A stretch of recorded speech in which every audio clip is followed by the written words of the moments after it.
ನಿಮಗೆಲ್ಲರಿಗೂ ಗೊತ್ತಿದೆ 2026ರ ಬಸವೇಶ್ವರ ಜಯಂತಿ ಎನ್ನುವಂಥ ಕಾರ್ಯಕ್ರಮವನ್ನು ನಿನ್ನೆಯಿಂದ ನಾವು ಪ್ರಾರಂಭ ಮಾಡಿದ್ದೇವೆ. ಇವತ್ತಿಗೆ 2ನೇ ದಿನದ ಕಾರ್ಯಕ್ರಮಕ್ಕೆ ನಾವಿದೀಗ ಒಂದು ಪ್ರಾರಂಭವನ್ನು ಮಾಡಬೇಕಾಗಿದೆ. ಮಹಾಮಾನವತಾವಾದಿ ಜಗಜ್ಯೋತಿ ಬಸವೇಶ್ವರರ ಜಯಂತಿಯ ಕಾರ್ಯಕ್ರಮಕ್ಕೆ ನಿಮ್ಮೆಲ್ಲರಿಗೂ ಆತ್ಮೀಯವಾದಂಥ ಸ್ವಾಗತ. ಸ್ನೇಹಿತರೆ, ಇವತ್ತಿನ ವೇದಿಕೆಯಲ್ಲಿ ಚಿಂತನಾಗೋಷ್ಠಿ ನಡೆಯಲಿದೆ. ವಿಚಾರ ಶರಣಸ್ಥಳದ ನೆಲೆಯಲ್ಲಿ ಬಸವಣ್ಣ ವಚನ ಸಾಹಿತ್ಯ ಮತ್ತು ಭಾರತೀಯ ಸಂವಿಧಾನ ಅನ್ನುವಂಥ ವಿಚಾರಕ್ಕೆ ಸಂಬಂಧಿಸಿದಂತೆ ನಮ್ಮ ಕರ್ನಾಟಕ ಉಚ್ಚ ನ್ಯಾಯಾಲಯದ ವಿಶ್ರಾಂತ ನ್ಯಾಯಮೂರ್ತಿಗಳಾದಂಥ ಜಸ್ಟಿಸ್ ಎಚ್ ಬಿಲ್ಲಪ್ಪನವರು ವಿಷಯಾವಲೋಕನ ನಡೆಸಿಕೊಡ್ತಾ ಇದ್ದಾರೆ. ಇವರೊಟ್ಟಿಗೆ ಡಾಕ್ಟರ್ GV ಮಂಜುನಾಥ್ ಉಪನ್ಯಾಸಕರು ಹೊಳಲ್ಕೆರೆ ಇವರು ಕೂಡ ವಿಷಯದ ಚಿಂತನೆಯನ್ನು ಮಾಡಲಿದ್ದಾರೆ. ಹಾಗಾಗಿ ಕಾರ್ಯಕ್ರಮವನ್ನು ಪ್ರಾರಂಭ ಮಾಡೋಣ ಇನ್ನು ಕೆಲವೇ ನಿಮಿಷಗಳೊಂದಿಗೆ. ಹಾಗಾಗಿ ಕಾರ್ಯಕ್ರಮಕ್ಕೆ ಚಾಲನೆಯನ್ನು ನೀಡಬೇಕು ಪ್ರಾರ್ಥನಾ ಗೀತೆಯೊಂದಿಗೆ ಅಂತ ಹೇಳಿ ಕೇಳ್ಕೊಳ್ತಾ ಇದ್ದೇನೆ. ವಚನ ಗಾಯನ ಶ್ರೀ ತೋಟಪ್ಪ ಉತ್ತಂಗಿ ಹಾಗೂ ಗಾನಯೋಗಿ ಸಂಗೀತ ಬಳಗ ಚಿತ್ರದುರ್ಗ ಇವರಿಂದ.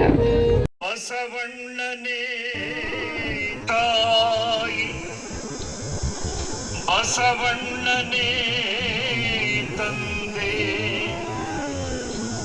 ವಸುಧೀಶ ಕಪಿಲ ಸಿದ್ಧ ಮಲ್ಲಿಕಾರ್ಜುನಯ್ಯ ನಿಮ್ಮ ಹೆಸರಿಟ್ಟ ಗುರು ಬಸವಣ್ಣನಯ್ಯ ನಿಮ್ಮ ಹೆಸರಿಟ್ಟ ಗುರು ಬಸವಣ್ಣನಯ್ಯ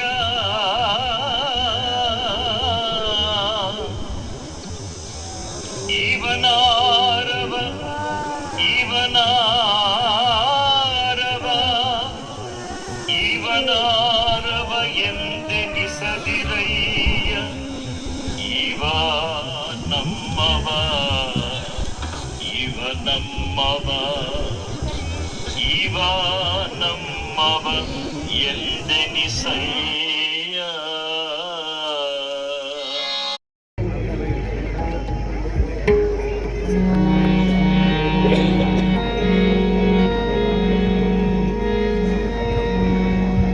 ಬಸವನೆ ಮಾಮರ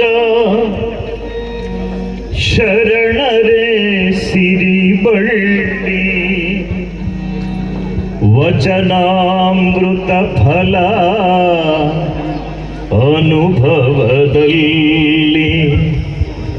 ಎಲ್ಲಿ ನೋಡಿದಡಲ್ಲಿ ಹರಡಿತು ಬಳ್ಳಿ ಒಂದಾಗಿ ಬಸವನ ಕಲ್ಯಾಣದಲ್ಲಿ ಬಸವನೇ ಮಾಮರ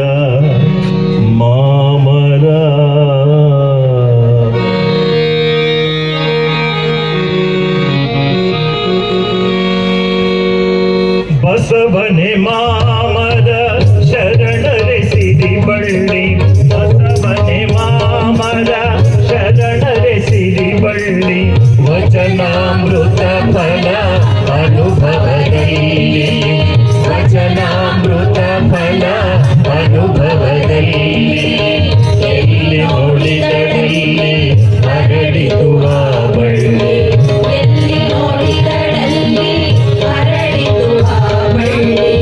ಒಂದಾಗಿ ಬಸವನ ಕಲ್ಯಾಣದಲ್ಲಿ ಒಂದಾಗಿ ಬಸವನ ಕಲ್ಯಾಣದಲ್ಲಿ ಬಸವನೆ ಮಾಮರ ಶರಣರೆ ಸಿರಿಬಳ್ಳಿ ಬಸವನೆ ಮಾಮರ ಶರಣರೆ ಸಿರಿಬಳ್ಳಿ ವಚನಾಮೃತ ಫಲ ಅನುಭವದಲ್ಲಿ ವಚನಾಮೃತ ಫಲ ಅನುಭವದಲ್ಲಿ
ನುಡಿದಡಲ್ಲಿ